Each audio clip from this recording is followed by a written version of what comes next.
I think that the Vicente Fox, the former president of Mexico, was saying that Donald Trump was the false prophet, and I did a video against him and say, you know. Listen, brother, we're going to have you back up next week. God bless you. We got Milo coming up. Thank you very much. Thank you very much for having us. Great job, guys. This is GCN, This is their website. the Genesis Communications Radio. Official Latinos for Trump.com. Yeah. Milo Yiannopoulos, with his tens of millions of Twitter followers and successful entrepreneur, it keeps getting censored for just mild things. I mean, this is pretty mild stuff, he says. He calls himself the dangerous faggot because, I mean, I call him a classical liberal. I'm a classical liberal. I'm into more freedom. Doesn't mean I have to adopt what everybody else is doing. But at the same time now, they have banned him for life on Twitter. It's one of the biggest stories in the world on DrudgeReport.com, New York Times, you name it. I didn't realize he's not giving them interviews. He just came here, and this interview's coming up after the break, so we're going to tweet that out. Exclusive statement on him being banned for life. This is crazy. Paul Watson's done a powerful video on it. The truth about Milo, need to get that out. Joe Biggs, separately, you've been attacked, you've been burned, you've had to file police reports, they've arrested him by the communists. You see me, I got attacked by the communists. There's a coup at Fox News. I mean, are we in the middle of a coup against America right now? I was actually just standing downstairs, and there was a whole bunch of guys with, like, red bandanas, and they were looking at me, pointing at me like, that's him, that's him. I'm like, yeah, I'm the guy that's taking your leader down. I'm the guy that's going to sit here and make sure that this communist bastard... Well, this is all over. Let's just go out and find these guys. Yeah, I'm down. For trouble, but screw you, commies. You don't scare us. So either way, I stopped the guy who was trying to light our flag on fire, and I tried to put it out in my hand, burnt my hand. I ripped the guy's shirt off. There was a huge scuffle. Cops on horses coming in. I mean, it was like over 1,000 people in this little circle right here on the road. And it was intense, man. There was the flags going all over the place. We're trying to put it out. This guy's down on the ground, and it was 13 commies got arrested. So all in all, it's a pretty good day.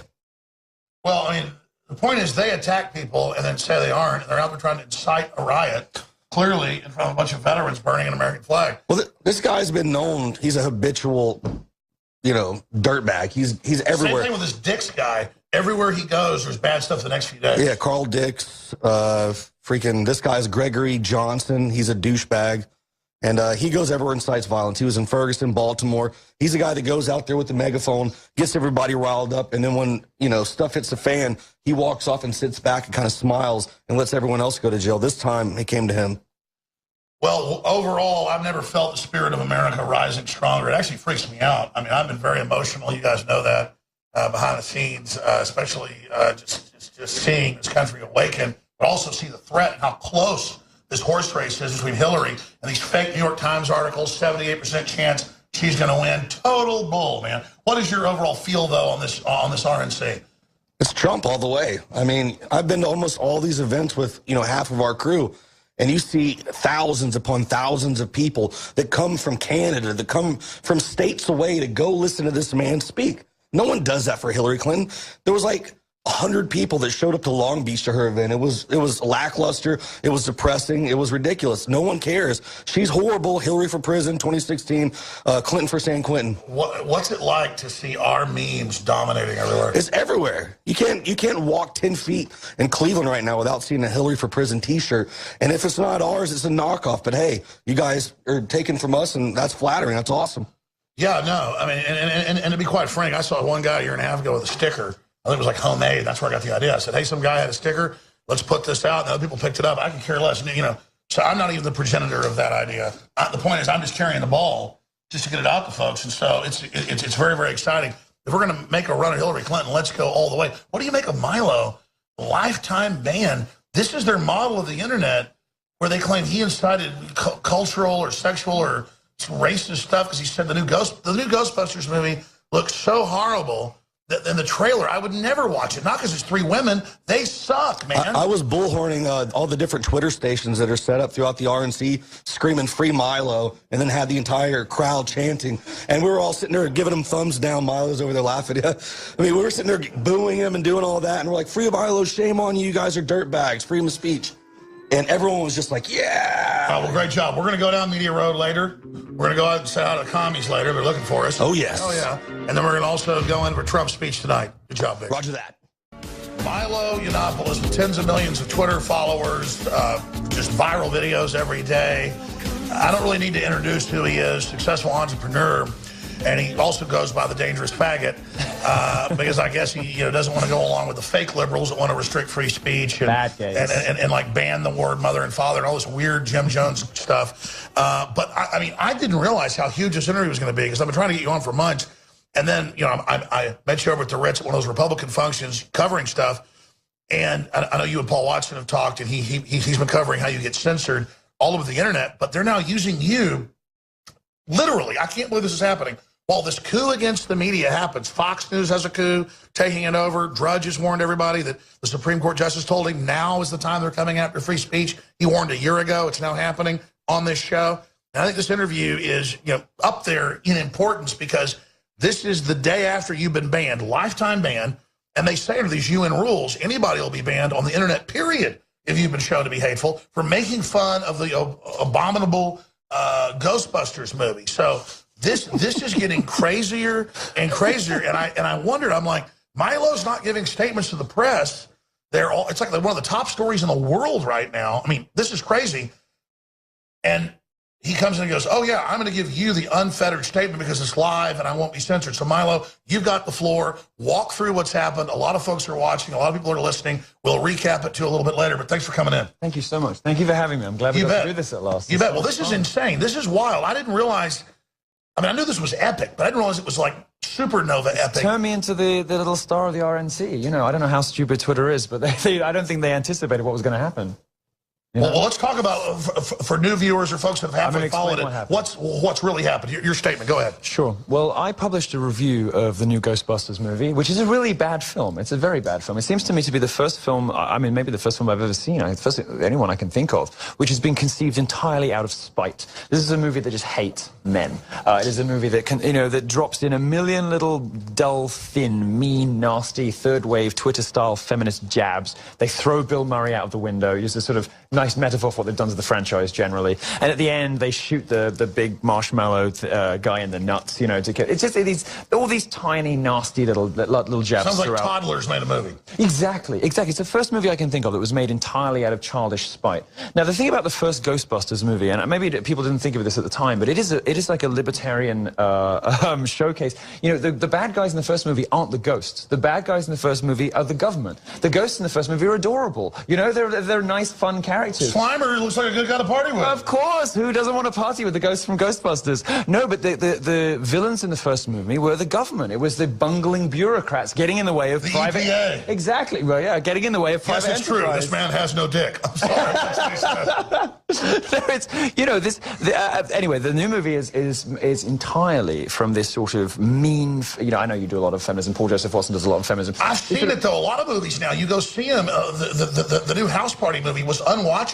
All about how men are demons. We did all this stuff, and I was just like, I wasn't even offended. It was so horrible. Yeah. I was like assaulted. If you're going to assault me, at least make it entertaining. Do you know what? I have a golden rule in life, which is be twice as funny as you are offensive, and this failed my golden rule. I wouldn't have minded if I'd been laughing along, but it was almost worse than a genuinely kind of terrible movie. It was just sort of, you kind of like chuckled a few times, but otherwise it was just dreadful. Anyway, I published a review on Breitbart, a 2,000-word review. It's very long, very funny. Breitbart.com. Give folks the... Well, if you want to see stuff by and about me now, no longer on Twitter, but you can go to Breitbart.com/Milo, and they aggregate everything about me in one place. For now, though. For now. I'm not going to get banned from Breitbart anytime soon, I don't think. But no, but they are going after the internet. That's what I mean. No, of course. So you can go there. Anyway, I published this 2,000-word review, and Leslie Jones, who is the Black Ghostbuster, didn't like it very much. She wasn't very keen on it. She took to Twitter to say she was triggered. She was triggered. Yes, she was triggered. She took to Twitter to say, you're terrible, you should be banned, all the rest of it. So I cracked a few jokes, as I am wont to do sometimes. She blocked me, so I took a screenshot of that, and I said, ugh, rejected by another black dude, because she looks remarkably like one of my ex-boyfriends. And I a few little jokes like that, I mean, just little things like I do all the time. I mean, look, if you don't like that kind of humor, fine. But, remarkably, I think Twitter's finally pulled the trigger on me. They've had a Milo problem for a while. They've been lifetime ban. with a lifetime ban on Twitter because I made a few jokes about you know, this is the state. But you use your fame, your personality to drive tens of millions of followers there, and then they just take it from you. We are the people that make Twitter and Facebook big. I just don't get this. Well, we're the most interesting thing on there. I mean, the left is so boring now. All they do is sort of hector and language police, and you know, they look at the world through one prism alone, which is the prism of bigotry. Is this person racist, sexist, homophobic, or transphobic? If not, we're not interested in the story, and if yes, go nuts. You know, that's really all most of the American media does now. They have given up the pursuit of truth and exposing wrongdoing, and instead they're in the business of virtue signaling to each other. Well, you're taking this pretty good, but I mean, for me, it's a bellwether with the coup at Fox, all the stuff that's going on. You're next. They're coming for you next. Oh, I believe me, they're already after me. I know you and Coulter, they're going to get all of us. For me, very honestly, I'm not as upset as people think I should be about this because you know, it's turned me into a little micro star on this. You know, I've become a free speech martyr. Thing is, you know, I saw this coming, so I've started to plan. I don't have anything like the audience you do, but I'm starting to build one on YouTube and various other places. Well, you've got a huge audience, but probably, but expanding on that, then, but let's talk about what they're claiming you did, because Paul Watson shot a video about it. I saw you break it down. It's interesting that no one will publish it. You know, all these left-wing media outlets, you know, who I've said no to interviews to because I wanted to sit down with somebody who was kind of on message, I can actually talk, you know. All these media outlets said, oh, Milo Yiannopoulos incited this hate brigade and these terrible things. Not one of them quotes anything I said. I was reading the New York Times. It sounded like you committed murders or something. No, not one of them. All you was make fun. Anything I said. And of course, you know, I'm like, so what Twitter's line on this seems to be that I incited harassment of an individual by publishing a movie review. Are you insane? Should I start censoring my movie reviews in case they contain any women or black characters that might get bad words on the internet? This is nuts. Yeah, so you cover it. A few trolls, might even be them, say something racist. Now it's your fault. So it's like the Nazis. If somebody fought them in Poland, down the street, they'd kill the whole street. No, I mean, seriously. So like, you know, like if your neighbor does something wrong, we're going to come after you. Exactly. This guilt by association, the classic tactic. Very fascist. Classic tactic of the left, classic authoritarian tactics. You know, guilt by association. It's the Zelensky stuff, which you know very well. You're right. The left and the right have done it, but I mean, this is classic totalitarianism. No, of course. You wrote an article, so people in the comments made racist comments. You're banned. Yeah. Yeah, and the thing is, you know, they don't go after, you know, in fact, Twitter employees have been egging on the war between, like, for instance, Taylor Swift and Kim Kardashian, you know, these sort of celebrity wars. They love that's okay. They love to egg You can have Twitter accounts say kill Donald Trump. Of course, and, you know, but you can't make fun of a bad movie. Female conservative women get it even worse than we do. I mean, if you've ever talked to Ann Coulter about this... Do you know what Leanne McAdoo goes through on Twitter? No, I don't even want to know. I mean, it is horrible. I dread to think. And it's all the left doing it. I have never, you know, my day job is technology editor at Breitbart, you know, so it's my job to keep an eye on this kind of stuff. I don't think I can ever remember an example of a progressive being banned from Twitter, no matter whether it was a rape threat, a death threat, nothing. They have Facebook ones too, where like I don't think I've ever seen an example saying kill Trump. Yeah, I don't think I've ever seen an example of one of these people be banned. It's so astonishing. You know, Why do you think they're so scared of you? Because they really do hate you. Oh, because they can't beat me. Because I fall into this weird sort of, well, for the left anyway, a weird character, this gay conservative who's like sassy and funny and interesting, and they can't do what they normally do with like the straight white men, call them bigots and misogynists and all the rest of it. They can't label me like they normally do. They can't call me names. None of the traditional leftist tactics work on me because they're obviously just, you know, it's obviously not true. You can't call me a homophobe and get away with it. It's so stupid, you know? So they can't beat me in debate. When they come to my university talks, all they can do is shout me down, try to censor me, try to have me banned. So this is the last option they have available to them. They can't win in the court of public opinion. They can't win with ideas, so they just shut you down instead. Well, obviously they would spin what you said. They won't show your actual statements. I'm going to skip this network break. I want you to take over, Milo, because I want you to host a show right now. I will do so. Censored, and I want you to tell folks that are watching what you really stand for, what you really said about Ghostbusters. Perfect. And because you got the floor. Go ahead. Wonderful. Ghostbusters is a really bad movie, but worse than the movie is what feminism has done to its stars, to the women who act in this movie. It's turned the superstars of Hollywood blockbusters into victims.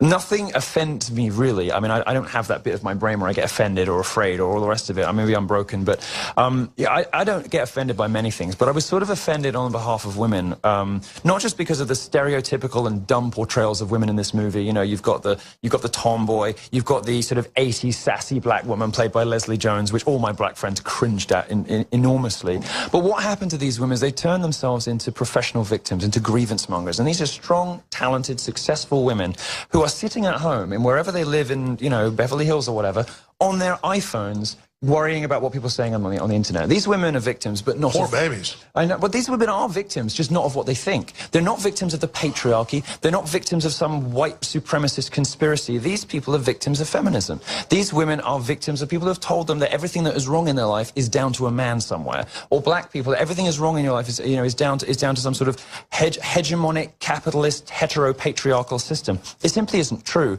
And it's so shocking to me and so depressing to see women who do now have access to, you know, education, to all the institutions of civil society, to government, everything else, constantly told that they are victims, that they are oppressed, that everything that's bad